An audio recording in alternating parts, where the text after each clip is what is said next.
everyone, if it isn't Michael Ironside, it isn't Sam Fisher.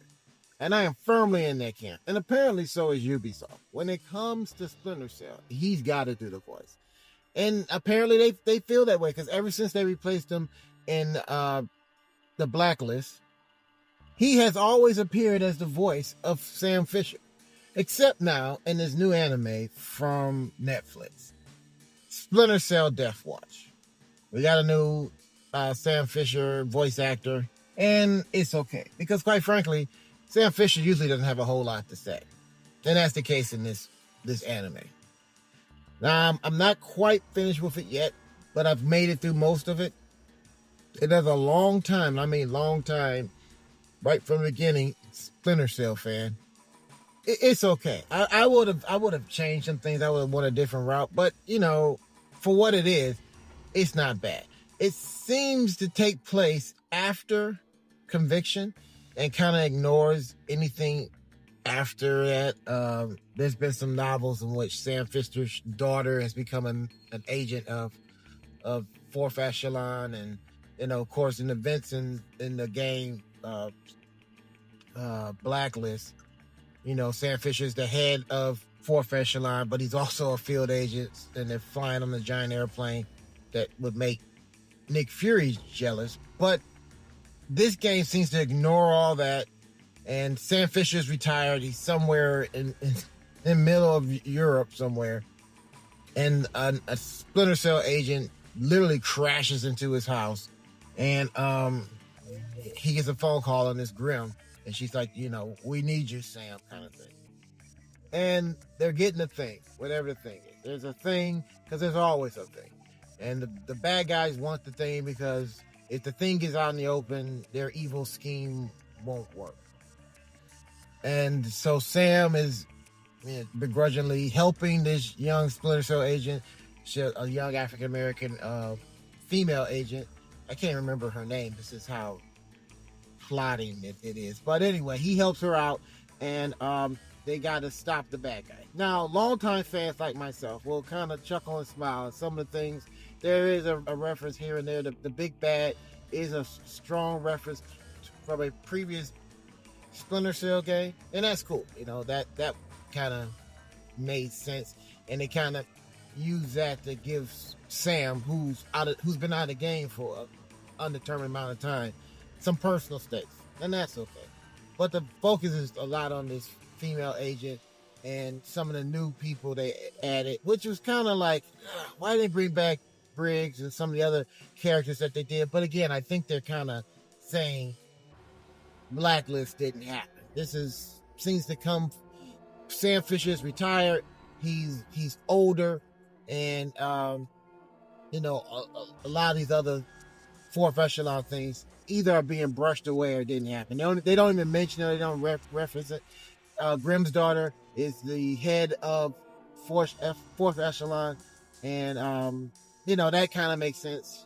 She was long portrayed as a head way back in the Ghost Recon games when they took place in the near future. So, I'm okay with this. I don't like some of the character models. I don't like the way they make Grim look. Doesn't look like any way the character's been portrayed in any game. And I guess my biggest problem, I might as well just tackle this thing, is the portrayal of Sam Fisher. Now, if you're going to make a Splinter Cell game, you're going to have Sam Fisher in it. You can do anything. You pick primetime Sam Fisher, somewhere between Splinter Cell, the original game, and, Chaos Theory or something, when he's in his prime. But instead, they pick him when he's older, like I said, this is at least after Conviction, before Blacklist, if Blacklist even exists in this version of this character. He's old, he's got his old man ponytail on, and I just wouldn't have done that, especially if you're not going to use Michael Ironside. You can do whatever what you want to, but maybe they feel like they learned from Blacklist and they want to go that way. I don't know. It just seems like they could have picked a better version of Sam Fisher. He's old, he's not as fast anymore, and that comes into play. He's more heavily relying on his stealth skills, which I'm okay with that too. It just seemed like this could have been a launching pad for new stuff. Maybe it's a launching pad for this new agent, and Sam Fisher's gonna fade away or whatever. I don't know. But that's big. That's my main complaint, especially if you're gonna make old man Fisher and don't use Michael Ironside. That don't compute to me. But other than that's a relatively minor complaint, and it's a sticking point for me because I am a longtime fan of the game series. But other than that, it's really kind of trope city, and I sound like I'm complaining, but it's like this. It's this very basic spy stuff, and this is, they got to get the thing. There's a young agent, there's an old agent. The fourth echelon is on the back foot, which I don't really know why. It seems like it's Grimm and this other computer operator, and that's it. I don't understand why things are so difficult for them. I understand plot wise they have to isolate fourth echelon, so it's more difficult for them to complete the mission, and that ratchets up the tension and everything. But I mean, it doesn't make sense within the confines of why things are happening. It seems like all Grimm would have to do is pick up the phone and call back to Washington. But, whatever. What it does do is create some pretty interesting scenes and make Sam and his new agent, and I apologize if I know her name, be more resourceful. And that creates some pretty interesting action scenes. Right from the beginning, Sam's got to take out a group of agents who break into his house. And it's pretty cool. There's several things like that would make, I can see this in a live action movie or something. Very cool scenes and everything. I haven't gotten quite to the end yet, and it's the tension is ratcheting up, but it's everything you've seen before. So if you're a Sam Fisher Splinter Cell fan, you're gonna check this out. You probably have already seen it by this point.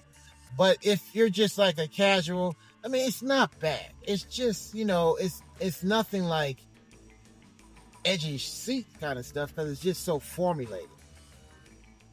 I would give it a good 7 out of 10. It's decent, So check it out. If you like Sam Fisher, this is, one last chance to ride with the old guy.